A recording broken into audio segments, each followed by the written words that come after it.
If ever there was a terrible place to live, this village between the mountains has to rank as one of the absolute worst.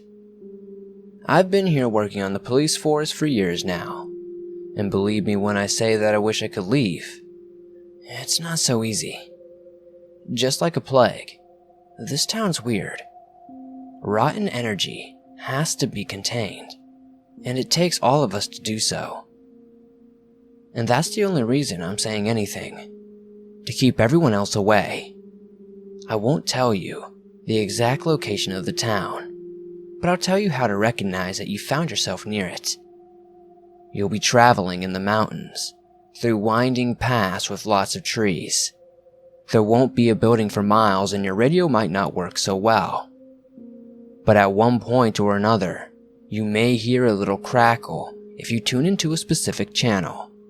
104.6 FM is the only radio station you can get in this area, and you may want to listen in while you're driving in the case that there is something more urgent than you think. However, if all you hear is some crackling music and the voices of either our two bickering announcers, the next thing you'll see on your journey is a tiny rest stop with only one gas pump. You can stop and top off your tank if you like, but don't bother going inside for anything other than to drop off a handful of cash. There's almost never anyone there, and when there is, they won't help you any. The plumbing doesn't work. The old man at the desk will just tell you to piss in the woods, and all the food on the shelves is probably teeming with some kind of fungus. At this point, you'll want to get back in your car, make sure you have enough fuel for the trip, and go back in whichever direction you came from. I knew this area was bad news a long time ago, but it wasn't until recently that I started working forest duty that I knew just how much I hated it. Things just aren't normal out here. Everyone who considers themselves a local knows this, but they don't all know why. All they know for sure are these three things. 1. Going into the woods, no matter what time of day, is a bad idea. 2. When something weird happens, you learn to turn your head and don't ask questions. 3. Always listen for the emergency fog broadcast. By the time you see it with your own eyes, it'll be too late.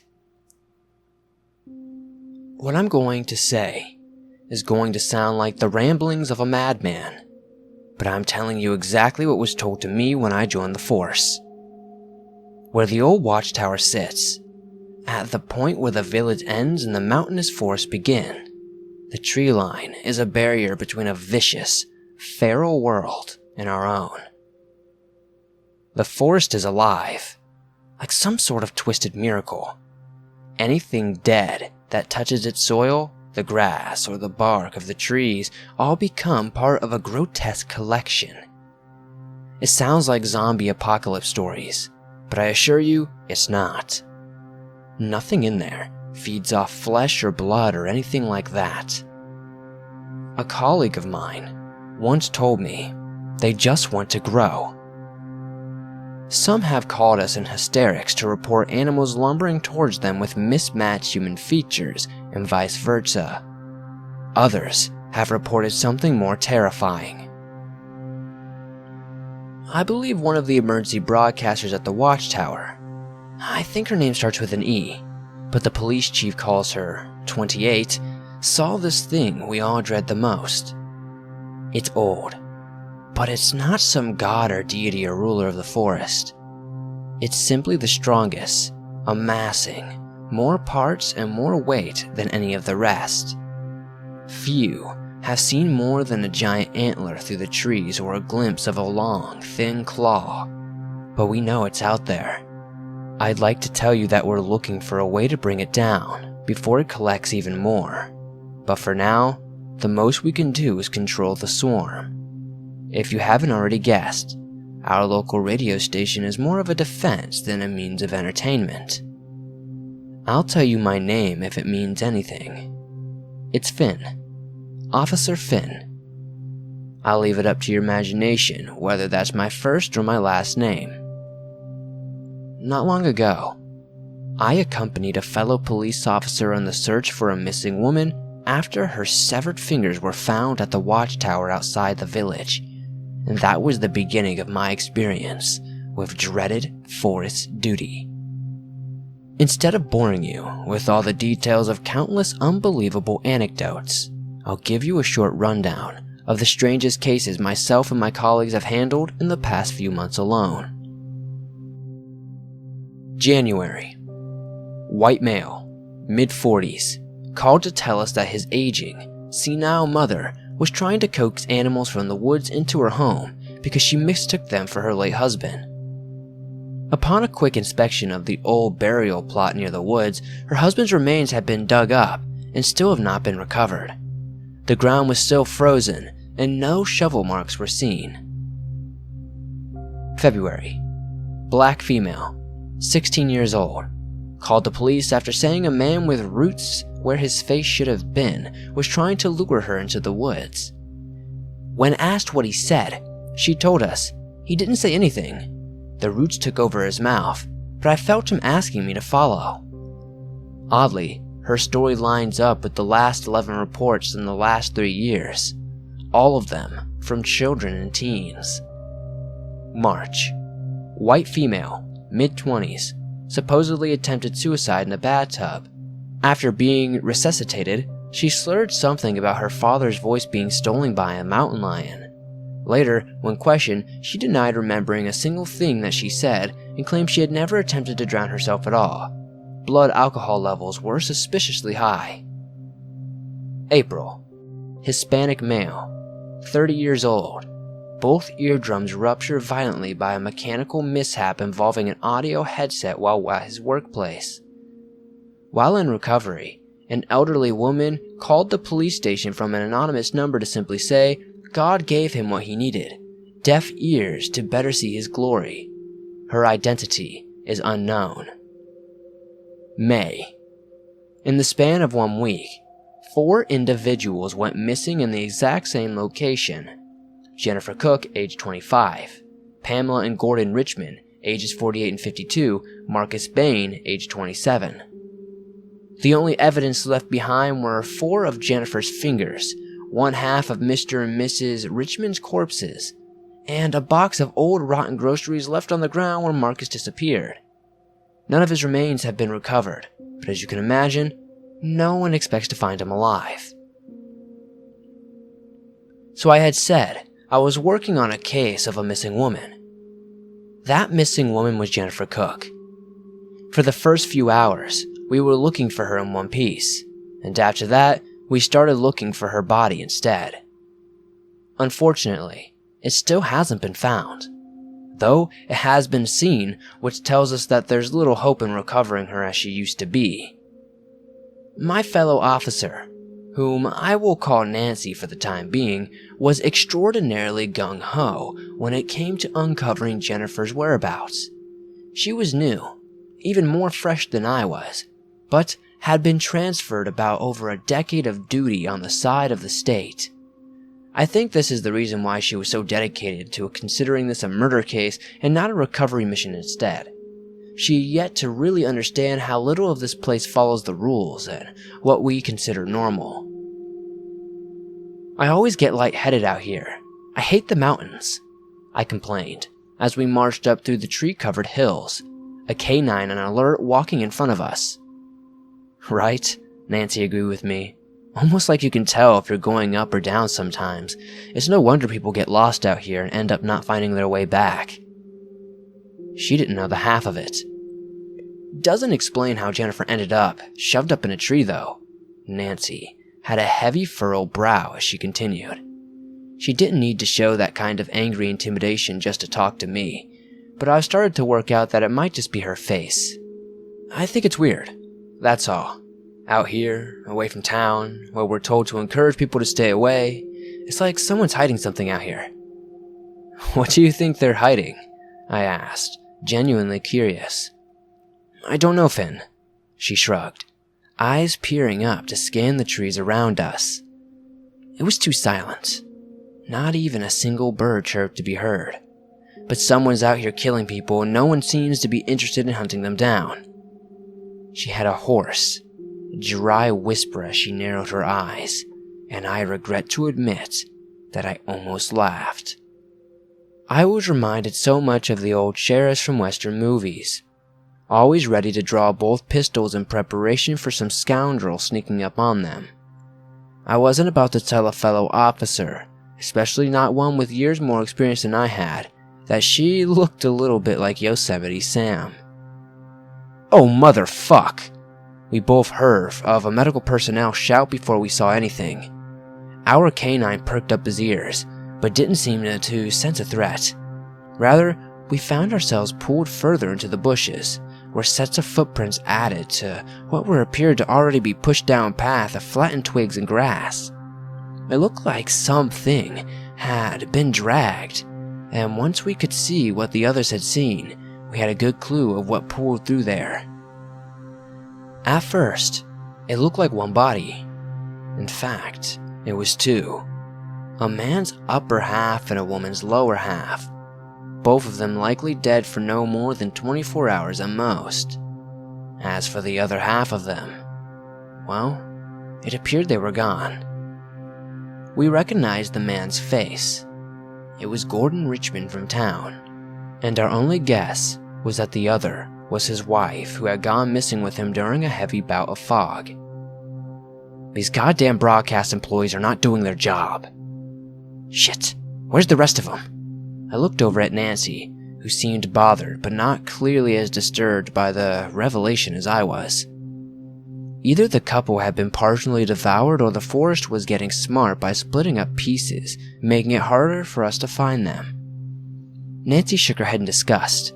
"I told you, didn't I? Some sick fuck is out here just playing with us." "Oh god, it reeks out here." One of the paramedics had to cover his face with his sleeve. It was pretty bad when someone who routinely worked with all the terrible smells the human body could create was sickened by standing 10 feet away from it. But I had to agree. From where I stood, the bodies smelled as if they had been rotting for weeks, covered in mold and stuffed with hot garbage that had been soaked in pig waste. It was that bad. We took photos of the scene, including shots of the surrounding area for any relevance of broken branches or additional evidence. Not far from the bodies, Nancy happened upon a cell phone sitting at the foot of a tree, and in the process we found another source of that terrible smell. The tree was dripping with what looked like sap against the dark-colored bark, but we were so wrong about that. It was blood. Dark, thick blood practically rolled out of the tree from a hole in the bark center, as if it had been filled to capacity and was forming a puddle in the grass beneath. "What the hell is that?" She squinted at the tree, gloved hands holding the cell phone carefully before she inspected the screen. "There's something wrong with the tree, but first, we've got another problem here." "What's the problem?" I asked, and she turned the cell phone towards me to show the last message on the screen. Missed calls from the same person, and it was a name we both recognized. Evelyn. That's right, that's what her name was. That was 28 up at the broadcast tower. We'd have to run the phone number later, but in a village of only a few hundred people, it wasn't difficult to make an assumption here. It was a problem, but not for the reason Nancy thought. You see, she was suspicious, almost immediately, that the radio employee had something to do with this. Seeing as the two working at the outpost had constant access to the surrounding forested area. Me, however, I was more worried that it meant our new broadcasters had been snooping around in the woods. We really could not afford to lose more after losing 27 already, even if those were a couple of incompetent slackers. Before we could continue the conversation of what to do with that information, I heard another sound of disgust from one of the paramedics. The two of them had been attempting to move the male's upper body onto a cloth hammock for transportation, but couldn't get him off the ground. Nancy and I abandoned the still bleeding tree to see what was holding him down. It was more unnerving and grotesque than we could have imagined. They managed to pull him 1.5 feet off the ground before dropping him onto his side, where we saw that his body was being invaded by roots underneath him. They were growing straight through his chest cavity, wrapping around all of his insides and keeping him stuck to the ground until a heavy tug jarred him partially loose. The smell that hit the air was almost too much for any of us, and I had to stagger away to keep from losing my breakfast. I felt my mouth water, but choked back the urge to vomit. It looks like something's growing through... One of the paramedics gagged, turning her back but unable to escape the smell.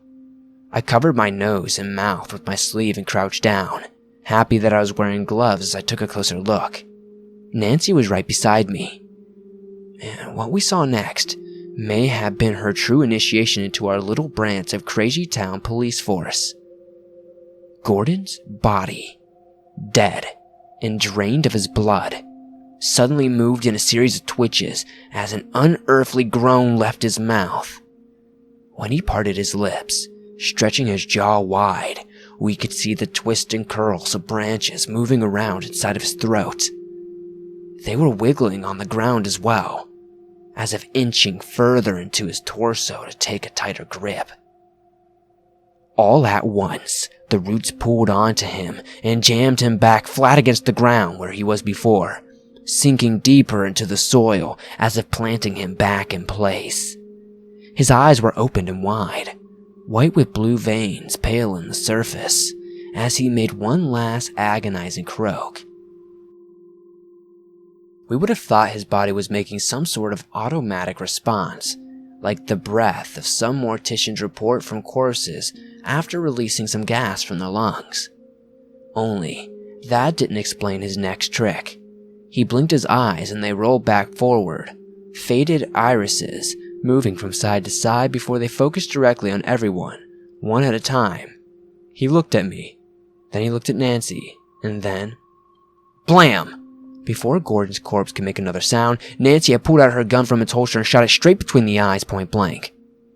It was a panic response, but still, we would be getting in a world of trouble for this regardless. Did you have to do that? I shouted at her, as if her split-second response ignited my own moment of panic. One of the paramedics was clutching his chest. The other simply looked happy to be standing further away. You fucked up his face. As if it wasn't already? Nancy no longer sounded assertive or full of aggression. She just sounded confused, scared, and trying to put herself back together. What the hell did we just see? While she was catching her breath, probably trying to figure out what she had just seen with her own 2 eyes, I dug around for a pocket knife to pass to one of the paramedics. They were putting him in a sling, so they could be the ones to cut him out of the roots.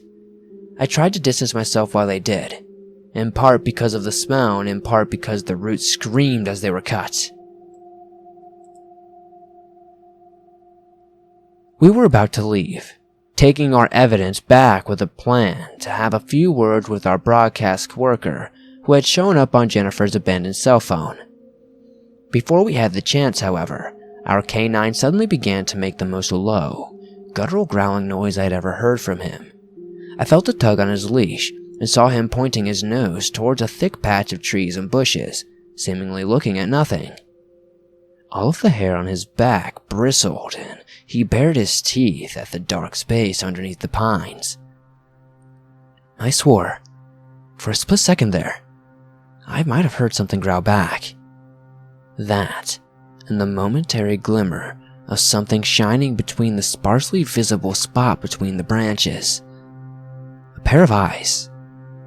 No, not a pair. A trio at least. The dog tucked his tail and backed up, and that's when we knew it was time for us to leave. I won't bother trying to speculate what our canine saw that we didn't see. The reason for that is, it could have been anything.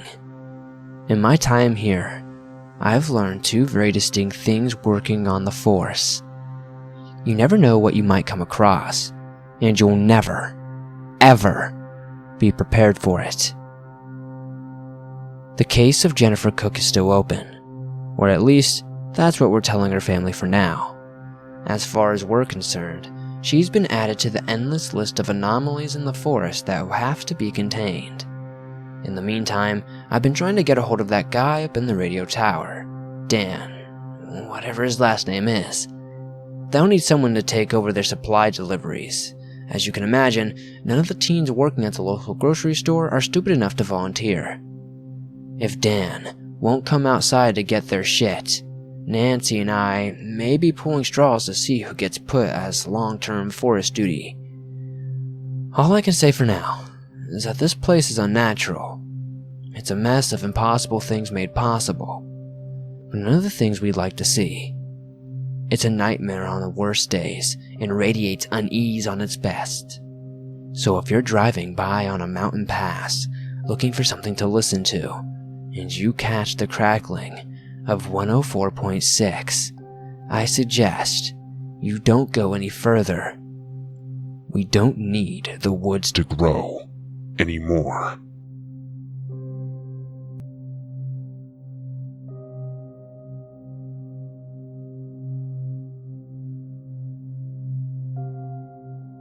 Thanks for watching this video. If you enjoyed this story, please give it a thumbs up and share it on your social media so the swamps can continue to grow. Much thanks and love to Wendingus for allowing me to read this great story that she wrote. If you want to check out more of her stuff and follow this series, definitely check it out with the link in the pinned comment and description below.